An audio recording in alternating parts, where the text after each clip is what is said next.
Osta. Tamivadan chiroyli harakat. Albatta mana shu holatni takroran ko'rishimiz kerak. Davom etadi. Ikromov zarba! Zo'r gol, zo'r hujum. Farruh Ikromov o'z uslubida qanotdan kirib boryapti va raqiblar o'rtasiga to'p kiritmoqda.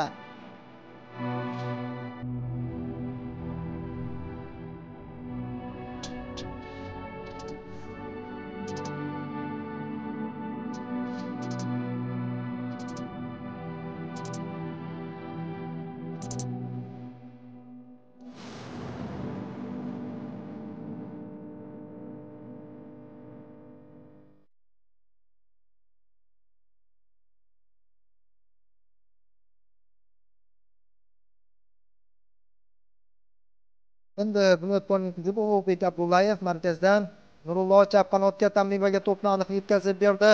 Tamiva to'pni qabul qilmoqda. Jarima maydonchasiga kirib borish imkoniyati bor. Tamivada kirib bordi. Uzatmasi aniq zarba va gol! Farruh Ikromov ajoyib hujumni gol bilan yakunlayapti. Tezkor hujum, chiroyli kombinatsiya va hisob ro'ba.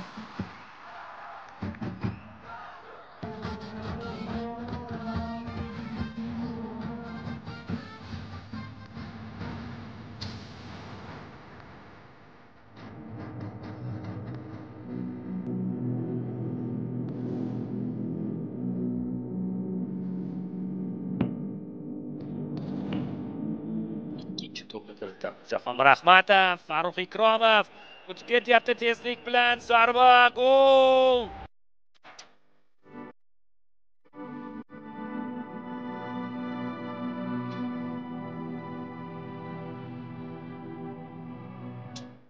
Yaxshi o'ynaganligi uchun uni terma jamoaga jalb qildi. Nima uchun jalb qilindi bu? Yaxshi o'ynayotganligi uchun. Qarang, tezligiga e'tibor bering.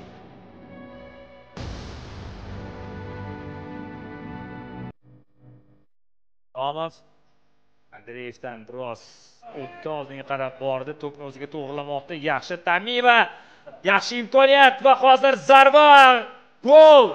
Gol Farruh Ikromov uchrashuvda hisobni ochmoqda. Aytdim-ku, Farruh har narsaga qodir deb. Kamptamga qaraganda ham ko'proq Farruh ishonaman. Qarang, o'zi qanday Stanisław Andreyevdan qanday qilib o'tdi, qanday qilib yana markazga qaytdi va qanday qilib Tamiva bilan kombinatsiyani tashkil etmoqda. Keling ko'ramiz. O'tdi hozir bu yerda markaz sari bordi. Andreyevdan o'tdi, markaz sari bordi. Tamivaga ham tasanno, chiroyli uzatma kirib bordi va mana bu zarbadan so'ng albatta Akmal Tursunboyev afsuslanganicha qoldi.